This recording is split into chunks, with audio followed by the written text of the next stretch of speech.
My name is Asia Duren, and for my stabilization wedge, I chose to dedicate 3/8 of my wedge to efficiency and conservation, 1/4 to fossil fuel-based strategies, and 3/8 to renewables and biostorage. I felt like efficiency and conservation and renewables and biostorage had great turnouts with less risk involved than fossil fuel-based strategies and nuclear power, which is why there is no red represented on my wedge and less blue than green and yellow. To begin, I chose efficiency transport, which only has one $sign associated with it in the wedges game. Some of the challenges associated with it are car size and power, but once people realize that the cars of the future are getting 60 miles to a gallon of gas, this will be a small problem. I then chose CCS Synfuels because this will cut emissions from transportation and heating and cooling costs by using coal instead of oil and then capturing carbon dioxide emissions and storing them safely. CCS Synfuels is associated with $2 signs in the wedges game, meaning the technology required is expensive. However, coal is much cheaper than oil and is more readily available. Speaking of expensive wedges, I then chose my most expensive one, solar electricity, which has $3 signs associated with it in the game. This is because the PV material is so expensive to develop.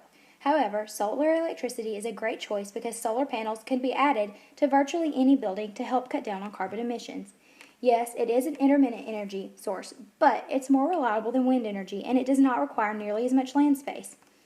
My next wedge is efficiency buildings, which is made possible by adding solar panels, more insulation, efficient doors, and using space heating and cooling to help reduce carbon emissions in homes and office buildings. This is very cost efficient and only has $1 sign associated with it in the wedges game. Then I chose fuel switching, electricity, because we need to begin using natural gas instead of coal to power large power plants. Natural gas uses about half the carbon emissions as coal and only has $1 sign associated with it. The biggest issue is the availability of natural gas and the methods of how to get it. Moving on to biofuels, which means that we would burn plants to make fuel, essentially borrowing carbon from the earth, only return it in the air, so there's no increase in carbon. This is not too expensive as it only involves $2 signs, but the issues arise when discussing where the land will come from to harvest enough corn and sugarcane to burn for fuel. Next is the efficiency electricity.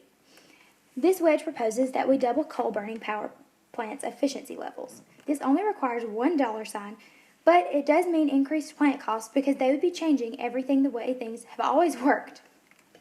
Which brings me to my final wedge, soil storage, which requires land that has natural vegetation to be converted into cropland so that carbon emissions can be cut from 1/2 to 1/3. This only costs $1 sign worth, but is also easily reversed if the soil is plowed too deeply.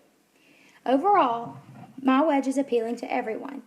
It may not be the best option for reducing fossil fuel emissions and making everybody as happy as they could ever possibly be, but I think this is the stabilization wedge that shows the best compromise between the average Joe, environmentalist, big energy companies, and the governments that run our world.